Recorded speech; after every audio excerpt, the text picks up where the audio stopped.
Hi, ಇದು ಪಪ್ಪಾಯದ ಮರವನ್ನು ನೀವು ನೋಡಿದ್ದೀರಾ? ನೋಡಿ, ನೀವು ಹೆಚ್ಚಾಗಿ ನೋಡ್ತಿರುವುದು ಎಲ್ಲರೂ ಪಪ್ಪಾಯ ಆಗಿರುವ ಮರವನ್ನು. ಆದರೆ ಇದು ನೋಡಿ, ಫುಲ್ಲು ಹೂ ಬಿಟ್ಟಿರುವ ಮರ. ಗೊಂಚಾಗಿ ಕೆಳಗಿಳಿತದೆ ಹೂವು. ಅದು ನಮ್ಮ ತೋಟದಲ್ಲಿತ್ತು. ಹಾಗೆ ತೋಟದಿಂದ ಬಂದಾದಮೇಲೆ ಇಲ್ಲಿ ಫ್ರೂಟ್ಸ್ ಮಿಕ್ಸ್ ಮಾಡೋಣ ಅಂತೇಳಿ ಫ್ರೂಟನ್ನೆಲ್ಲ ಕಟ್ ಮಾಡಿ ತೊಗೊಂಡಿದ್ದೇನೆ. ಮೊದಲಿಗೆ ಪಪ್ಪಾಯವನ್ನು ಹಾಕಿ ಅದಕ್ಕೆ ಸ್ವಲ್ಪ ಸಕ್ಕರೆಯನ್ನು ಹಾಕಿ ಈ ಥರ ಸ್ಮ್ಯಾಶ್ ಮಾಡಿಕೊಳ್ತೇನೆ. ನೈಸಾಗಿ ಮಾಡೋದು ಬೇಡ. ಹಾಗೆ ಆಮೇಲೆ ಅದಕ್ಕೆ ಮಾವಿನ ಹಣ್ಣು ಕಟ್ ಮಾಡಿ ಅದನ್ನು ಕೂಡ ಹಾಕಿ ಸ್ವಲ್ಪ ಸ್ಮ್ಯಾಶ್ ಮಾಡ್ತೇನೆ. ಆಮೇಲೆ ಅದಕ್ಕೆ ದಾಳಿಂಬೆಯನ್ನು ಹಾಕ್ತೇನೆ. ದಾಳಿಂಬೆಯನ್ನು ಸ್ಮ್ಯಾಶ್ ಮಾಡೋದಿದ್ರೂ ಆಗ್ತದೆ, ನಾನು ಸುಮ್ಮನೆ ಈ ಥರ ಸ್ಮ್ಯಾಶ್ ಮಾಡಿದೆ.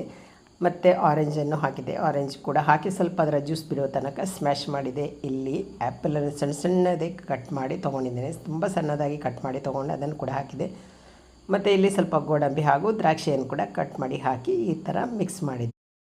ಕೆಲವರಿಗೆ ಒಂದೊಂದು ಫ್ರೂಟ್ಸ್ ಇಷ್ಟ, ಆದರೆ ಈ ಥರ ಮಿಕ್ಸ್ ಮಾಡಿ ತಿನ್ನೋದ್ರಿಂದ ಎಲ್ಲ ಫ್ರೂಟ್ಸ್ ಕೂಡ ನಾವು ತಿಂದಾಗೆ ಆಗ್ತದೆ. ಅದೇ ರೀತಿ ರುಚಿ ಕೂಡ